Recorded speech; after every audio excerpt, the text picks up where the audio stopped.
Boa noite, boa tarde, bom dia a todos e a todas. Sejam bem-vindos para mais uma aula do curso de Ética e Profissional.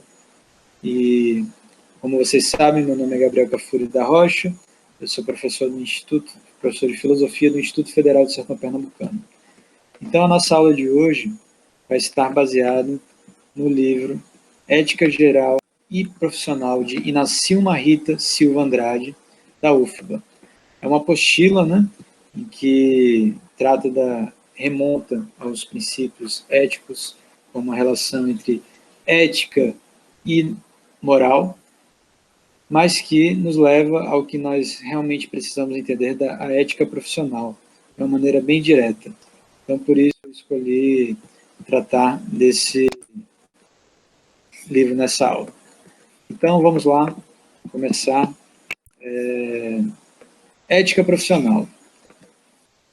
Como eu vinha falando, a questão da ética, do mérito, princípios, a filosofia, a compreensão, todos esses valores vão estar aqui transversalmente trabalhados. Conjunto de normas éticas, valores morais que mantêm a harmonia num determinado ambiente de trabalho. Quando a ética é negligenciada, passa a vigorar a desconfiança e deslealdade, colocando em jogo a sobrevivência de uma organização, empresa, instituição ou até mesmo de um país. Como foi o nosso caso, por exemplo, né? O caso do Brasil. A ética profissional se põe assim como um exercício diário de honestidade, comprometimento e confiabilidade, e a recompensa é, além do reconhecimento, a sua consciência limpa de dever cumprido. Né? Então, isso é o que todos nós queremos ter, porque diz respeito também à nossa felicidade. Então, a autora fala aqui, a primeira palavra grega, ethos, com i, pode ser traduzida por costumes. A segunda também se escreve ethos, porém com E longo. Uma é com E curto e a outra com E longo, que significa propriedade do caráter. Com o passar dos tempos, a palavra ética passou a designar atitude de homem perante a sociedade, com o significado de caráter, modo de agir ou sentimentos individuais de uma pessoa na vida em comunidade. Ethos também significa casa. E moral vem de morada. Também tem essa relação, como ela coloca ali. O ato moral é normativo, as normas que determinam o que deve ser. É fatual, são os atos humanos que se realizam. É responsável, é um ato livre e consciente, é obrigatório, cria um dever. A consciência moral obriga a ação, autonomia e autodeterminação.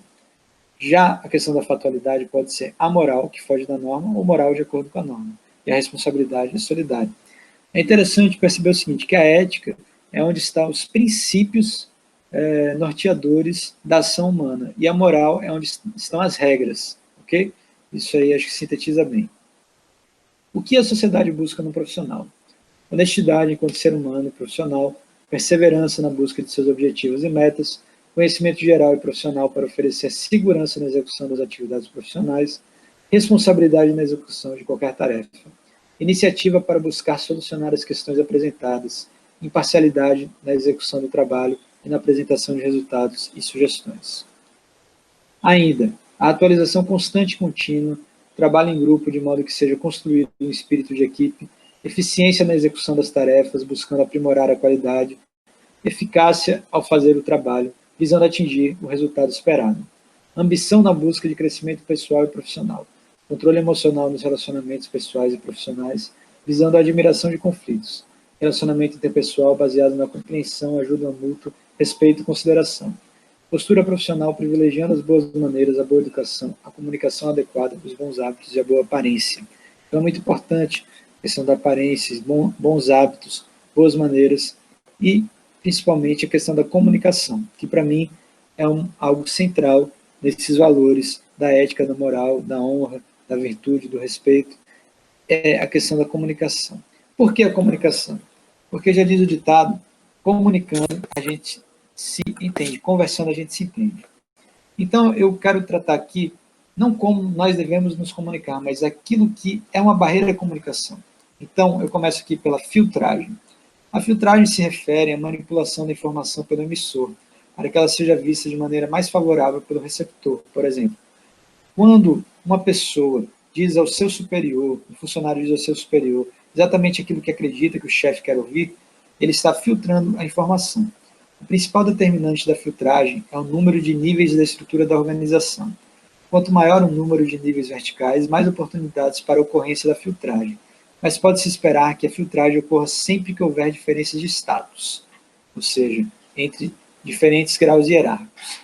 Fatores como o medo de dar más notícias ou desejo de sempre agradar ao chefe levam a problemas de comunicação, onde os funcionários dizem aos superiores exatamente aquilo que eles acreditam e que querem ouvir, e distorcem, assim, a comunicação. A percepção seletiva. Já falamos sobre percepção na relação dos sentidos da ética. O assunto surge na comunicação, no processo, quando se vê que a escuta seletiva, com base em suas próprias necessidades, motivações, experiências, histórico e outras características pessoais, é o que predomina. Os receptores também projetam seus interesses e expectativas quando decodificam as mensagens.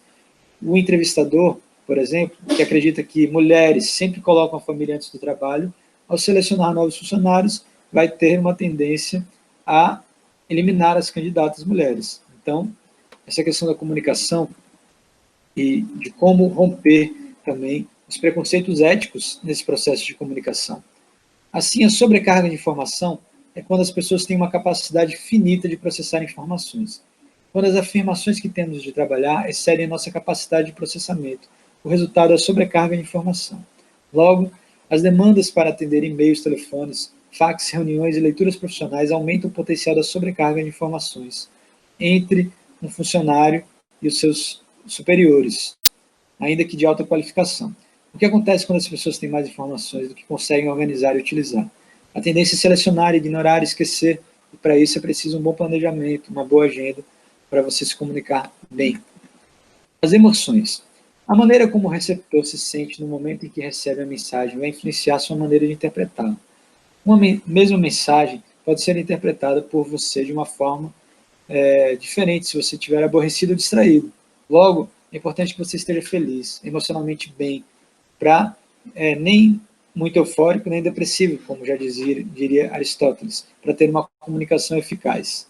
E para isso, a racionalidade e a objetividade devem dar lugar às emoções. O tipo de linguagem que você utiliza também é muito importante.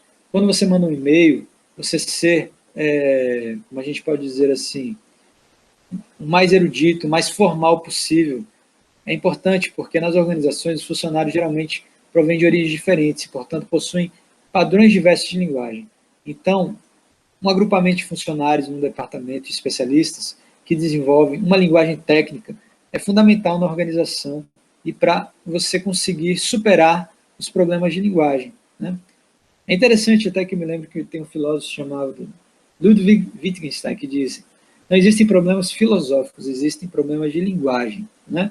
Então, é importante a gente conseguir entender quais são os nossos problemas da linguagem. Na comunicação, sempre mais informações que você passe é uma maneira de superar os problemas do que a gente diz, o problema do telefone sem fio, né? Onde as pessoas entendem coisas diferentes a partir da transmissão de uma informação entre várias pessoas. E o medo da comunicação é um grande obstáculo, quando estima-se que entre 5% a 20% da população sofre do medo de comunicação ou ansiedade. A maioria das pessoas detesta falar em público, por exemplo. Isso é um medo de comunicação, que é um problema sério que pode afetar qualquer profissional. As pessoas que sofrem desse problema sentem tensão, ansiedade, sem motivo aparente, em relação à comunicação oral ou escrita. Logo, é importante você praticar, aprender com seus erros, e procurar também aperfeiçoar a sua escrita, também sempre transmitindo suas mensagens por meio de e-mails e fax e outras maneiras. Né? Então, o medo da comunicação pode levar você a situações desnecessárias. É importante você selecionar bem e buscar se espelhar nos seus professores e em profissionais que têm uma comunicação oral boa, ok? Então, vamos seguir. Mais uma ilustração aqui da ética profissional que nos leva ao sucesso, honestidade, o espírito de equipe, competência das pessoas. O que é a conduta ética? É cuidar de sua apresentação pessoal, comunicar-se corretamente, aprender a ouvir os outros, melhorar o vocabulário, não insultar ou gritar, evitar a violência, oferecer informações e praticar a ética profissional. E aí nós vemos que, dessa maneira, o ambiente flui bem, a empresa sobrevive e supera os obstáculos. O Código de Ética, geralmente, é um documento elaborado por gestores de uma organização ou conselhos que regem uma profissão, e são embasados na legislação vigente e na Declaração dos Direitos Humanos. Os códigos de ética evidenciam os direitos e deveres, as proibições e muitas vezes juramentos de confidencialidade. Há também sanções e punições quando a dignidade humana é afetada. Um exemplo clássico é o Código de Ética do médico, que jura não falar a situação do seu paciente, não publicizar isso. Principais objetivos de um Código de Ética: especificar os princípios e valores de uma instituição ou profissão perante a sociedade, documentar os direitos e deveres do profissional, evidenciar os limites das relações que o profissional ou funcionário deve ter com colegas e clientes e pacientes, explicar a importância de manter sigilo profissional, essencial em muitos casos, defender o respeito aos direitos humanos nas pesquisas científicas e na relação cotidiana, delimitar e especificar o uso de publicidade em cada área, falar sobre a remuneração e os direitos trabalhistas.